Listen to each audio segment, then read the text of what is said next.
Let's talk about how we can use absolute values to solve equations containing an absolute value sign. Because absolute values behave differently for negative numbers than they do for positive numbers, we can't solve equations with an absolute value in them the same way we do traditional equations, but we are still going to use many of the same steps. Whenever we're solving an equation that contains an absolute value, we need to start by getting the absolute value all by itself. Don't do any of the math inside the absolute value yet. Just get an absolute value of something equals, and then everything else.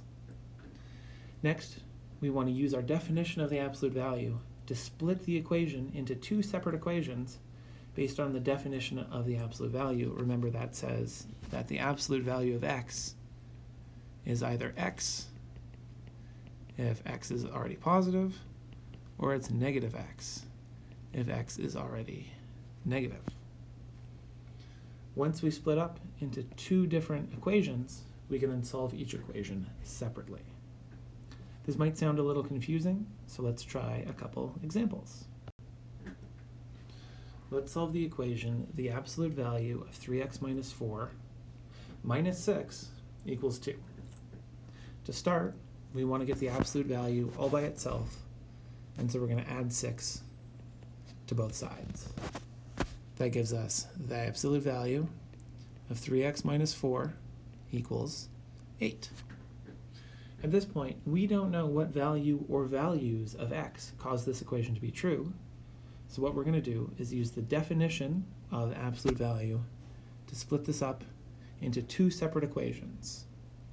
If this quantity is already positive, then that means that 3x minus 4 equals 8. That's an equation we can solve. However, if this quantity is already negative, then that means 3x minus 4 equals negative 8. That's a second linear equation that we can solve. Doing the math, adding 4 to both sides, I'm getting 3x equals 12, or x equals 4 as one possible solution, and 3x equals minus 4, x equals minus 4 over 3 as another solution.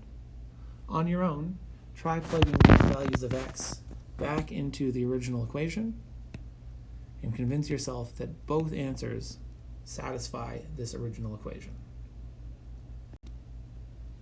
Let's do one more example. 2 minus 4 times the absolute value of x plus 2 equals 1. Once again, we want to get the absolute value all by itself, so we could subtract 2 from both sides, giving minus 4 times the absolute value of x plus 2 equals negative 1. And then we can divide both sides by minus 4, giving us the absolute value of x plus 2 equals 1/4. As before, we're going to split this up into two equations. The one where the quantity in the absolute value is already positive, so x plus 2 equals 1/4. And the one where the quantity in the absolute value is already negative, so we multiply by minus 1, and we get x plus 2 equals minus 1/4. In both cases, we can subtract 2 from both sides, giving us x equals, minus 7/4, and x equals minus 9/4. Cool. We have to note that since the absolute value is always a positive number, if the isolated absolute value is equal to a negative number in the equation, then that means this equation has no solution. Let's take a look at what this means. If we're trying to solve the equation, the absolute value of x plus 7 plus 8 equals 4, we can start as before, isolating the absolute value by subtracting 8 from both sides, giving us the absolute value of x plus 7 equals negative 4. Now, as we said at the very beginning, the absolute value of a number is always going to be positive.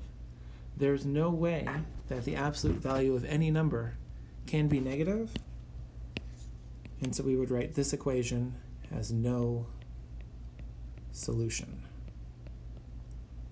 We cannot split this up into two cases because there are no two cases to consider. No matter what number we plug in for x, when we take the absolute value of x plus 7, we will always get a positive number, not a negative one.